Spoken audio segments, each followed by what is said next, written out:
They said humanity died screaming. Not with a whisper, not with a final gasp beneath alien boots, but with fire in their lungs and steel in their hearts. The last transmission from Earth was corrupted, half devoured by static. But everyone remembers what bled through. If you're hearing this, we are not gone. Not really. Shadows don't die. That was 100 years ago. The Xyrix Empire scorched the homeworld to ash, vaporized colonies, hunted survivors across every scorched moon and broken ship. And still, something kept fighting. Outposts sabotaged, starships derailed, generals eviscerated in their private sanctuaries. A war long since one continued to smolder, feeding on ghost stories and fear. The Xyrix called them the dead that bleed, and by the third decade, even their elite squads refused to set foot on dead human worlds.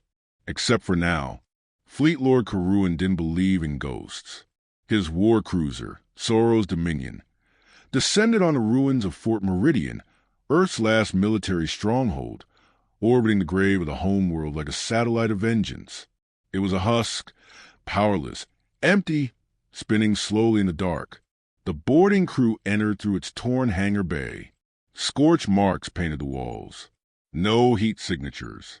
No life, just a whispering static that crept into their comms, words stitched from silence. Their scanners glitched, HUDs flickering. Something was interfering. The corridor walls bore no corpses. No bones, but their weapons were gone too. Thousands of them, catalogued after the siege, are now missing from vaults. Vanished. The Fleet Lord demanded answers. What kind of decay erases metal? Then the lights went out. For 3 minutes, all the feeds went black. When they returned, half the squad was gone. No bodies, just rifles neatly stacked, pointing toward the airlock, as if laid down in surrender or reverence. Karuan's fury broke across the fleet in roared commands. Scans were useless. They deployed pulse-mapping drones, and those began to vanish too, one by one. A slow, calculated erasure, like something studying them, understanding them, and removing them with surgical precision. In the command center, they found the mural, etched into the wall with some kind of plasma torch. Millions of tiny figures, all human, all in combat stances, locked mid-charge against an unseen enemy. It stretched for 20 meters, too detailed for madness. Each soldier casting a long, stretched shadow, their feet already gone, as if the shadows were separating, moving forward without their makers. No one touched it. That's when they found the footage. Ancient, stored deep in Fort Meridian's black box servers. Not video, not exactly. A quantum echo recording, subatomic imprints left by extreme emotional trauma. Humanity has found a way to preserve memory beyond matter, and it played when the Fleet Lord touched the console. What they saw broke them. Soldiers screaming, cities burning, mothers whispering lullabies while mushroom clouds bloomed outside their bunkers. A final stand, millions of humans linked in neural networks, uploading every ounce of rage, grief, and fury into something impossible. Not data, not mind, but I will. A shadow burned into the fabric of reality. A mass human consciousness fractured by death but unbroken by it. Project Revenant. Karuan cut the feed, but the air grew cold. Motion sensors flickered, registering hundreds of fast-moving entities. No life forms, no mass, just movement. And then shapes emerged. At first, just silhouettes, man-shaped voids peeling off the walls. But they moved with purpose. They carried phantom rifles. Their feet made no sound, but their presence crushed the air. One soldier fired. The bullet passed through, but the shadow moved too fast, too precise. It was flanked. The soldier froze, spasming, before his armor cracked from the inside out. No blood spilled, just a scream that turned to dust. The rest fled. Some didn't make it past the first corridor.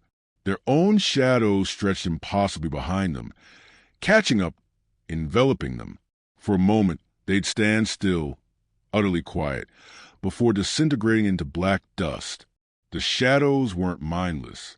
They fought like elite commandos. They coordinated.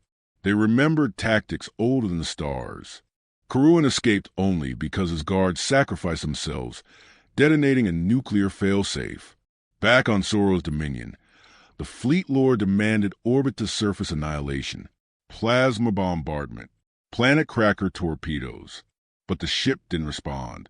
Lights flickered, gravity shifted, and then, from every reflective surface, monitors, glass, the polished bulkhead, human shadows stepped out. They moved silently, their forms bending around the laws of physics. Gunfire didn't stop them. Flame consumed nothing. Even void exposure did nothing. They kept coming across open space, walking on nothing, anchored only by rage. One by one, the crew vanished. Entire decks fell silent. Desperate, Karuan ran to the stasis vault. The cryo core, a backup brain of the ship, might allow him to overload the reactor manually. Instead, he found a message, burned into the wall, in perfect Terran standard. We remember. A shadow stepped from behind the console. It was a salute. Karuan screamed as his own shadow peeled from his boots. Standing upright, flickering with static, it turned to him and smiled. He did not die quickly. They say now, if you look at Earth from orbit, you can still see the shadows marching, lines of dark soldiers on a cracked crust, always advancing, never resting. They don't speak. They don't breathe. But they fight. Across the stars, Xyrix colonies are being abandoned.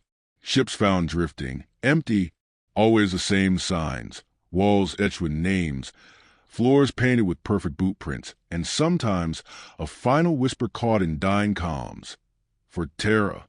Some say humanity survived, that their minds live on in machines or satellites or the ruins of Earth itself. Others believe something darker. Something was born in humanity's extinction. A collective fury so absolute it defied death. One thing is certain. No one returns to Fort Meridian, because every human is dead, and their shadows still fight.